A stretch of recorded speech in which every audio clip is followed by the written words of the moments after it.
امی، میں نے مریم بیگم نے بات کاٹ دی، ہمیں بھی جینا ہے اس گھر میں، ہر وقت سوگ کا ماحول بنا رکھا ہے، لوگ پہلے ہی باتیں کر رہے ہیں، اوپر سے تمہارا یہ حال، خدا کا واسطہ ہے جینے دو ہمیں۔ سمل کی پلکوں پر آنسو آ گئے، وہ کچھ کہنا چاہتی تھی مگر لفظ نہ ملے۔ مریم بیگم نے سرد لہجے میں کہا، اگر نصیب میں یہی لکھا ہے تو ہو گیا۔ سمل وہیں کھڑی رہ گئی، توا گرم تھا، روٹی جل رہی تھی، چولہا جل رہا تھا اور اس کے اندر جو کچھ بچا تھا وہ بھی آہستہ آہستہ جل رہا تھا۔ شام کا وقت تھا، ہال میں پنکھا آہستہ آہستہ گھوم رہا تھا، میز پر چائے کا کپ رکھے تھے۔ اکبر علی خان صوفے پر ٹیک لگائے بیٹھے تھے جبکہ احمد اکبر خان ان کے برابر کرسی پر بیٹھا تھا۔ احمد نے دھیمی مگر سنجیدہ آواز میں پوچھا، ابو اس سنان والے کیس کا کیا بنا؟ اکبر علی خان نے چائے کا گھونٹ لیا، پھر بے پرواہی سے بولے، ہمارے لیے کون سا کوئی کام مشکل ہے؟ احمد خاموشی سے سننے لگا۔ اکبر علی خان نے بے فکری اور فخر ملے سرد لہجے میں کہا، پولیس کو پیسے دے کر معاملہ رفع دفع کروا دیا۔ احمد کے چہرے پر اطمینان سا آ گیا۔ میں بھی یہی سوچ رہا تھا، آپ سنبھال لیں گے۔ اکبر علی خان نے اخبار اپنی طرف کھینچا ہی تھا کہ دروازے پر گھنٹی بجی۔ احمد اٹھ کر دروازے کی طرف گیا اور دروازہ کھولا۔ باہر ایک درمیانی عمر کی عورت کھڑی تھی، لباس صاف ستھرا اور انداز سنبھلا ہوا، چہرے پر بناوٹی سی شائستگی۔ السلام علیکم بیٹا، اکبر علی خان صاحب گھر پر ہیں؟ جی ہیں، آئیے۔ وہ اندر آ گئیں۔ حال میں آتے ہی اس نے دوپٹہ درست کیا اور ادب سے بیٹھی۔ میں نصرت بی بی ہوں، آپ کے محلے میں ہی رہتی ہوں۔ اکبر علی خان نے رسمی انداز میں سر ہلایا۔ جی فرمائیے۔ نصرت بی بی نے ہلکی کانسی کے بعد بات شروع کی، اصل میں اپنے بھائی کے لیے رشتہ لینے آئی ہوں۔ مریم بیگم چونک کر بیٹھ گئی۔ رشتہ؟ جی، میرے بھائی کا نام کامران سلیم ہے، اللہ کا دیا سب کچھ ہے، اپنا کاروبار ہے، اچھا گھر ہے، عزت دار آدمی ہے۔ جانتے تو ہوں گے آپ؟ وہ ذرا سی رکی، پھر آہستہ سے بولی، ہاں ایک شادی پہلے ہو چکی تھی، بیوی 2 سال پہلے انتقال کر گئی۔ حال میں خاموشی پھیل گئی۔ 2 بچے ہیں، ایک بیٹا ایک بیٹی۔ مریم بیگم نے اکبر علی خان کو دیکھا۔ نصرت بی بی نے پھر سیدھی بات کی، ہمیں آپ کی بیٹی جمیل کے لیے رشتہ چاہیے تھا۔ یہ سنتے ہی جمیل جو کچن کے دروازے کے پیچھے خاموش برتن سمیٹ رہی تھی، اس کے ہاتھ سے گلاس پھسلتے پھسلتے بچا، دل جیسے سینے میں دھڑکنا بھول گیا۔ حال میں سب کے چہرے پر الگ الگ سوچیں تھیں اور جمیل کے نصیب کے لیے ایک نیا فیصلہ دروازے پر دستک دے چکا تھا۔ حال میں چند لمحوں کے لیے خاموشی چھا گئی، پنکھے کی آواز تک صاف سنائی دے رہی تھی۔ نصرت بی بی سیدھی بیٹھی انتظار کر رہی تھی جبکہ مریم اور احمد اکبر علی خان کبھی اکبر علی خان کو دیکھتے، کبھی ایک دوسرے کو۔ اکبر علی خان نے گلا صاف کیا، پھر سنبھلے ہوئے لہجے میں بولے، آپ نے ہمیں اس قابل سمجھا، یہ آپ کی مہربانی ہے۔ نصرت بی بی نے فوراً کہا، ارے جی ایسی کیا بات ہے، ہمیں تو شریف گھر کی لڑکی چاہیے۔ اکبر علی خان نے ہلکا سا سر ہلایا، رشتہ کوئی معمولی بات نہیں ہوتی، سوچ سمجھ کر فیصلہ کرنا پڑتا ہے۔ جی بالکل ٹھیک فرمایا آپ نے، اس لیے ہمیں تھوڑا سا وقت چاہیے ہوگا، گھر میں مشورہ بھی کرنا ہے، لڑکی کی ماں سے بھی بات کرنی ہے۔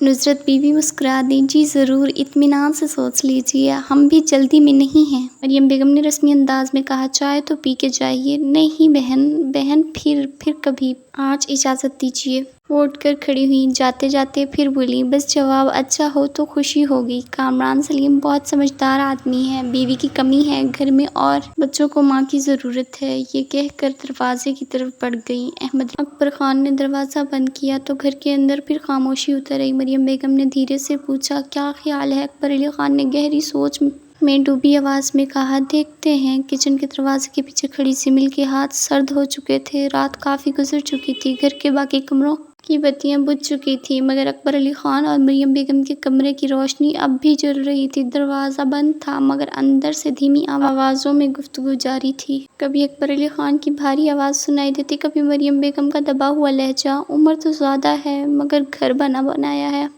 2 بچے بھی ہیں، تو کیا ہوا، عورت کو آخر گھر ہی تو سنبھالنا ہوتا ہے، لوگ کیا کہیں گے؟ لوگ پہلے ہی بہت کچھ کہہ چکے ہیں۔ رات دیر تک یہی سرگوشیاں چلتی رہیں، گھر کی دیواریں سب سنتی رہیں اور جمیل اپنے کمرے میں جاگتی رہی، وہ چھت کو دیکھتی رہی جیسے ہر لفظ اس تک پہنچ رہا ہو۔ صبح ہوئی تو ناشتے کی میز پر حسب معمول سب جمع تھے۔ جمیل خاموشی سے کپ رکھ رہی تھی۔ احمد نے بے تکلفی سے کہا، ابو میرا خیال ہے ہاں کر دیتے ہیں۔ سب کی نظریں اس کی طرف اٹھیں۔ وہ بے پرواہی سے بولا، پہلے ہی بہت بدنامی ہو چکی ہے، اب رشتہ کوئی نہیں لے کے آئے گا ہمارے گھر۔ زمیل کے ہاتھ رک گئے، سر اٹھایا اور گول گول آنکھیں کھول کے بھائی کی طرف دیکھا۔ اکبر علی خان نے اخبار تہہ کیا، احمد کی طرف دیکھا، پھر سنجیدہ لہجے میں بولے، ہم تمہارے ماں باپ ہیں۔ حال میں خاموشی پھیل گئی، اور ہم نے تمہارے بتانے سے پہلے ہی فیصلہ کر لیا ہے۔ احمد سیدھا ہو کر بیٹھ گیا۔ اکبر علی خان نے مریم بیگم کی طرف دیکھا اور کہا، آج ہی ان لوگوں کو بلا لو۔ پھر ایک ایک لفظ پہ زور دیتے ہوئے بولا، اور ہاں کر دو رشتے کے لیے۔ زمیل کے ہاتھ ساخت ہو گئے، چائے کی بھاپ اٹھ رہی تھی، مگر اس کے اندر سب ٹھنڈا پڑ چکا تھا۔ یہ فیصلہ اس کی زندگی کا تھا، اور اعلان ایسے اٹھا تھا جیسے گھر میں برتن خریدنے کا طے ہوا ہو۔ ناشتے کے بعد سب اپنے اپنے کاموں میں لگ گئے۔ اکبر علی خان باہر چلے گئے، احمد اکبر خان موبائل لیے صحن میں جا بیٹھا، اور مریم بیگم باورچی خانے میں برتن سمیٹنے لگی۔ زمیل کئی لمحے دروازے کے پاس کھڑی رہی، دل زور زور سے دھڑک رہا تھا۔ آخر ہمت کر کے وہ آہستہ قدموں سے کچن میں داخل ہوئی۔ امی، مریم بیگم نے پلٹے بغیر کہا۔ کیا ہے؟ زمیل کی آواز کانپ رہی تھی۔ امی، مجھے آپ سے بات کرنی تھی۔ جلدی کرو، بہت کام ہے۔ زمیل نے دونوں ہاتھ آپس میں بھیج لیے۔ امی، مجھے شادی نہیں کرنی۔ مریم بیگم کے ہاتھ یکدم رک گئے، پھر آہستہ سے پلٹیں، پھر حیرت اور غصے بھرے انداز میں زمیل کو دیکھنے لگیں۔ کیا کہا تم نے؟ زمیل کی پلکیں جھک گئیں۔ میں ابھی شادی نہیں کرنا چاہتی۔ مریم بیگم نے برتن زور سے سنک میں رکھا۔ تم چاہتی کیا ہو آخر؟ زمیل سہم گئی۔ امی، بس کچھ نہیں۔ ان کی آواز اونچی ہو گئی۔ شکر کرو کوئی ہمارے گھر رشتہ لے کر تو آیا ہے۔ زمیل کی آنکھوں میں آنسو بھرنے لگے۔ مریم بیگم رکے بغیر بولتی گئی، ہم پر ان کا احسان ہے کہ سب کچھ جانتے ہوئے بھی تمہارا رشتہ مانگا ہے۔ زمیل نے بے یقینی سے ماں کو دیکھا۔ ہاں، سب جانتے ہوئے، محلے کی باتیں، وہ واقعہ، لوگوں کی زبانیں پھر بھی آئے ہیں۔ ہر لفظ تیر کی طرح لگ رہا تھا، اور تم ہو کہ نخرے دکھا رہی ہو۔ زمیل کی سانس اٹکنے لگی۔ میں نے نخرے نہیں۔ چپ! مریم بیگم نے ہاتھ اٹھا کر روکا۔ تمہارے نصیب میں جو آیا ہے خاموشی سے قبول کرو۔ ہر لڑکی کو اپنی مرضی نہیں ملتی۔ زمیل کے آنسو بہنے لگے۔ وہ چند لمحے ماں کو دیکھتی رہی، پھر سر جھکا لیا۔ اسے پہلی بار محسوس ہوا کہ کچھ گھروں میں بیٹیوں کے رشتے نہیں ملتے، بس فیصلے سنا دیے جاتے ہیں۔ اسی پہر مریم بیگم نے نصرت بی بی کو پیغام بھجوا دیا، شام کو آ جائیں۔ گھر میں ایک عجیب سی جلدی اور خاموشی ساتھ ساتھ چل رہی تھی۔ صحن صاف کیا گیا، ہال میں چادریں سیدھی کی گئی، ٹرے رکھی گئی، مگر کسی کے چہرے پر خوشی نہ تھی۔ زمیل اپنے کمرے میں بیٹھی رہی، نہ کسی نے اسے بلایا، نہ کچھ پوچھا۔ شام ڈھلی تو دروازے پر دستک ہوئی۔ احمد اکبر خان نے جا کر دروازہ کھولا۔ نصرت بی بی اندر آئیں۔ ان کے ساتھ ان کے بھائی کامران سلیم بھی تھے۔ درمیانی عمر، سنجیدہ چہرہ، سادہ کالے رنگ کا لباس، منھ چڑھی ہوئی، اور ساتھ خاموشی سوار۔ اکبر علی خان حال میں بیٹھے انتظار کر رہے تھے۔ رسم سلام دعا کے بعد سب بیٹھ گئے۔ چند لمحے عام باتیں ہوتی رہیں، چائے رکھی گئی، بسکٹ آگے کیے گئے، موسم کا ذکر ہوا۔ پھر اکبر علی خان سیدھے ہو کر بیٹھے اور صاف لہجے میں بولے، ہم نے سوچ لی ہے۔ حال میں خاموشی چھا گئی۔ نصرت بی بی کے لبوں پر فوراً مسکراہٹ آ گئی۔ اللہ مبارک کرے، آپ نے عزت دی۔ کامران سلیم نے دھیرے سے سر جھکا دیا۔ مریم بیگم نے رسمی انداز میں کہا، اللہ خیر کرے۔ اکبر علی خان نے اگلا جملہ بھی اسی مضبوط لہجے میں کہا، اور شادی زیادہ دیر نہیں کریں گے۔ سب ان کی طرف متوجہ ہو گئے۔ اگلے جمعہ نکاح رکھ لیتے ہیں، سادگی سے۔ نصرت بی بی نے فوراً خوشی سے کہا، ہمیں منظور ہے، جتنا جلدی ہو اتنا بہتر ہے۔ کامران سلیم خاموش بیٹھا رہا۔ حال میں مبارکباد کے لفظ گونجنے لگے، اور اسی وقت کمرے کے اندر بیٹھی زمیل نے دروازے کے پاس سب سن لیا۔ اس کے ہاتھوں سے دوپٹہ پھسل گیا۔ اگلا جمعہ یعنی اس کی پوری زندگی صرف چند دن دور رہ گئی تھی۔ حال میں خاموشی پھیل گئی۔ نصرت بی بی فوراً سیدھی ہو کر بیٹھ گئی۔ جی فرمائیے، اکبر علی خان نے مضبوط لہجے میں کہا، میں نے اپنی بیٹی کو بڑے لاڈوں سے پالا ہے۔